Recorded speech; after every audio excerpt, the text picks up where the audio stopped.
Today I wanted to share with you and talk to you about in your homesteading experiences, do you have skills, number one, and number two, are you afraid of hard work? Because you're going to have both of those to be successful in your homesteading endeavors. So here in a second, after I've changed my camera around, I'll show you what I'm talking about, more specifically about the different things that we have been doing here, and the value of either knowing how to do things yourselves or being able to teach others to do it. So bear with me a minute, I'll be right back. All right, so here we are. This is my rock pile. Every rock that is in here was loaded by hand into a loader bucket on a backhoe, and then the whole buckets were dumped in there, and that's about 6 feet deep, full of rocks. That's all the rock that we've pulled out of our property. And yes, while we didn't have to haul them all over here one at a time, they all had to be loaded into the loader bucket on a backhoe. And even today, this is about 250 pounds worth of rocks that are in my Cobalt wheelbarrow, which by the way is a very good wheelbarrow if you're looking for a good one. But you know, it's a lot of hard work. Are you prepared to do the hard work? And next, skills. What kind of skills do you have? So here is electrical. So when family members came to live here, the first thing I had to do was set up a 220 outlet here for their high-low camper, which is now parked over there because it's broke down from the last video, and just a regular 110 receptacle. And this is my main power supply box here, and so I wired both of those in myself with the skills that I learned from one, practice, and two, fellow YouTubers. So thank you to those that are out there that are sharing knowledge and you actually know what you're talking about. Thank you. But as far as other skills, as far as that goes, so here is the new power supply for the house here that some of the family members are going to be living in. You can see they're putting the skirting up now, so it's going to look pretty nice when it's done.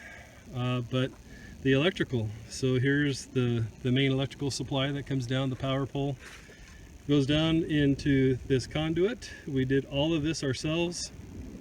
It heads back over to about right in there. Oh, and you can see Montana found a styrofoam cup. Yay, I'm gonna have a mess to clean up. But anyways, so it runs in a trench to underneath the home over there. So we did that ourselves. Next, we also did, you see the propane tank there. We also did all of our own propane. So we had to dig a trench from, and you can see where the riser comes up over here, and this is part of the local code, is that you have to have a metal riser coming up out of the ground, and then the propane company comes out and inspects everything, and then they hook up their copper line. But that trench, kind of runs over into that general vicinity over there. We did all of that ourselves, and here's all the rocks that the backhoe pulled up out of there. And so those of you that are in the Ozarks, you'll understand what I'm talking about. And you see the size of some of these rocks is just crazy, especially like this one right here. That is all one huge rock. Hopefully someday I'll sell that to some urbanite that wants a big rock. But yeah, lots of huge rocks that are in. Here's another huge one over here where Montana is. That is all one rock going all the way back into there, one rock. So that's the other half.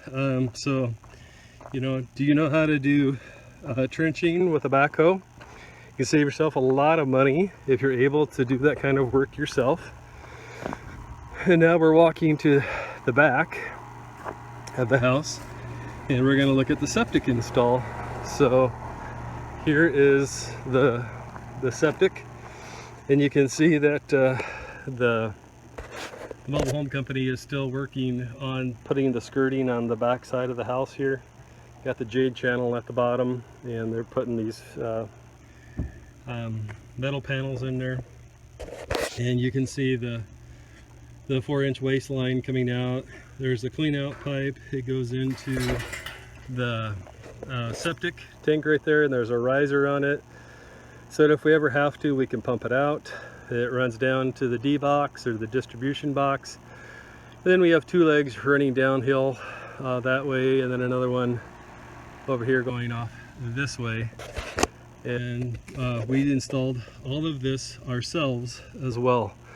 So, you know, thousands and thousands of dollars in savings if you're able to do these things yourself instead of paying someone else to do it. But again, stuff like this typically, especially in this part of the world, is not stuff that you're going to do by hand. Take a look at this rock here. Huge rock. You would have, yeah, you'd have to have a team of horses or many men to pick something like this up out of the ground, or like this big boulder over here. These are all big slabs of limestone, by the way, and they're extremely heavy. And here's our laterals coming out of the distribution box. And I'm standing on grade, so if in your camera's view it looks like they're going uphill, I assure you they're not. They've been checked. But we still need to get a tracked skid steer out here so that we can backfill these ditches with gravel and then push some of this dirt on there. But before any of that can be done, all of these huge rocks got to be picked out of here and added to the rock pile over there on the other side of the house where we were just at. So again, lots and lots and lots of hard work in manual labor. So, and there, that area right here is where the camper used to be, the high-low that some of the family was staying in, and there's a storage tent facility that's still there. Right there is where a stump used to be. There's an area where clear cutting for the fire break, like we talked about in the last video. And so, yeah, YouTube, do you have the skills that are necessary, or are you going to have to pay someone to do all this stuff yourself? Now, when we moved here, that house, the big house there, was already here, but this house here, you know, the company that it was purchased from brought it out, you know, well, built a pad, made sure it had proper drainage and all that, and then they brought it out and set it in place. But we ourselves have hooked up all of the utilities.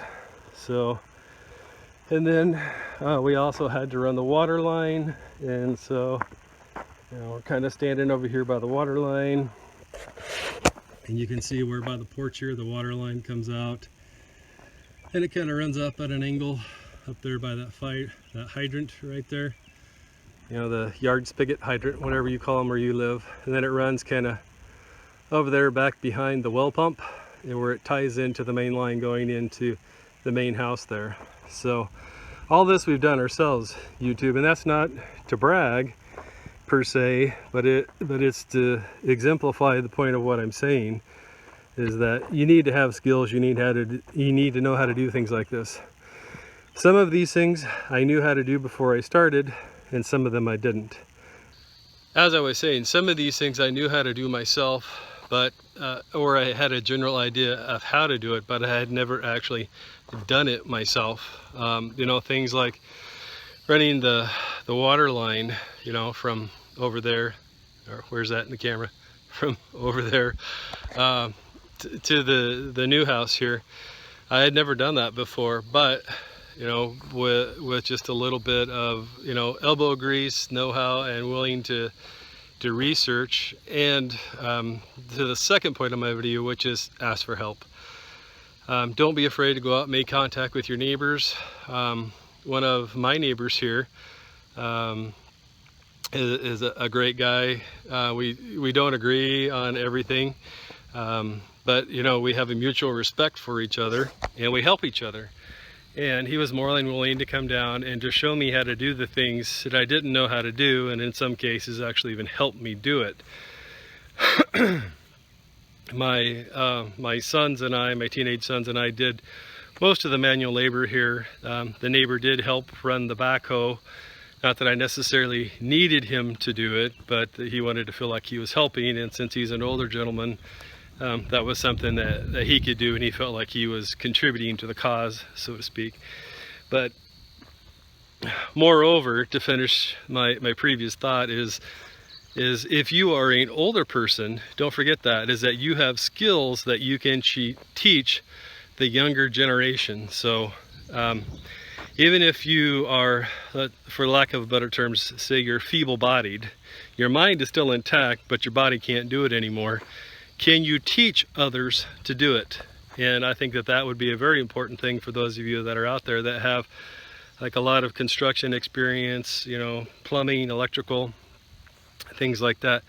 If you can't do it anymore, can you teach others to do it? Have you practiced teaching others? Have you taken classes on how to teach others? Because that is also a very valuable skill. Because I am able-bodied enough to do this with myself and my teenage sons. However, there were some things that I needed expertise to know exactly how to do it. And my neighbor was able to help me with that because he has, you know, 30, 35, 40, I don't you know, many years of construction experience, and he was able to help me out with that. So some things to remember: homesteading is hard work, very hard work. And you know, you're going to have some elbow grease, and you're going to have to work at doing things. Secondly, do you have skills? And thirdly, if you do have skills but you're not able to actually physically do them anymore, are you capable of teaching others how to do it? Because that is your new marketable value that you have to bring to a group, is that yes, you may not physically be able to do it anymore, however, you are a capable teacher with the expertise on how to do things that's out there. So it's just some things to ponder and to think about. YouTube, I hope you're having a blessed day, and we'll talk to you soon. Shalom.